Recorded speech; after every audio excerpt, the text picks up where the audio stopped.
குருக்ஷேத்திர போரில் வீரமரணம் அடைந்த வீரர்களுக்காக யாகம் நடத்தப்பட்டு கொண்டிருந்தது.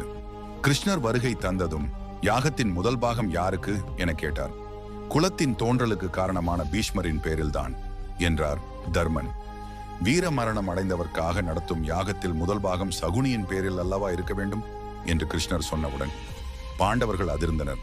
பீமனுக்கு கோபம் கொந்தளித்து, சகுனி எவ்வாறு பீஷ்மரை விட முக்கியமானவன் என்றார் பீமன். கிருஷ்ணர் விளக்கமாக சொன்னார், வீர மரணம் என்பது போர்க்களத்தில் மட்டுமல்ல, தன் லட்சியத்திற்காக வாழ்ந்து தன் குடும்பத்திற்கு பழிவாங்கியவன் சகுனி. அவன் தன் லட்சியத்தை நெருக்கடி இடையிலும் நிறைவேற்றினான். அதனால் சகுனிக்கு முதல் மரியாதை கிடைக்க வேண்டும் என்று கூறி பாண்டவர்களை சம்மதிக்கச் செய்தார்.